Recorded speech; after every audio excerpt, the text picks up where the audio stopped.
સુરતમાં રત્ન કલાકારોની કફોડી પરિસ્થિતિના કારણે એમને શિક્ષણ સહાયની જાહેરાત તો કરવામાં આવી, પણ રત્ન કલાકારોનું કહેવું છે કે શિક્ષણ સહાય એમના બાળકોને નથી મળી રહી અને માટે 1000થી વધુ રત્ન કલાકારોએ આરટીઆઈથી માહિતી માંગી છે। છેલ્લા 5 દિવસમાં રત્ન કલાકારોએ આરટીઆઈ કરી છે અને રત્ન કલાકારોના 26,000 ફોર્મ નામંજૂર કરાયા છે।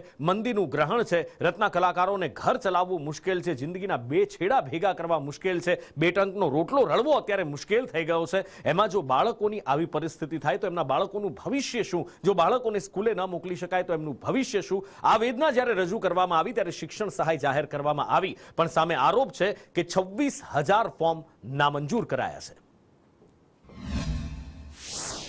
ખાલી 5 જ દિવસની અંદર 1000થી આસપાસ અમે આરટીઆઈ જિલ્લા ઉદ્યોગ કેન્દ્રની અંદર નાખવામાં આવેલ છે અને હજી અભિયાન ચાલુ જ છે અને રત્ન કલાકારો પોતે જાગૃત થઈ અને કેમ એનું ફોર્મ રિજેક્ટ કરવામાં આવ્યું, એના માટે કયા અધિકારીએ એ ફોર્મની ચકાસણી કરી છે, સુરત ડાયમંડ એસોસિએશન દ્વારા જો ભલામણ પત્ર નહીં આપવામાં આવ્યું કારણ શું બતાવ્યું છે, આ બાબત બધી જ બાબતોને લઈ અને એક આરટીઆઈ કરવામાં આવી હતી અને આરટીઆઈની સંખ્યા 1000ની આસપાસ છે। આમાં ઘણા બધા એવા પરિવારો છે જે રેન્ટ ઉપર રહે છે અને જે હકીકત અને ફીની જરૂર છે, તો ફોર્મ પાસ કરવામાં આવે એવી પણ અમે સરકાર પાસે અપેક્ષા રાખી।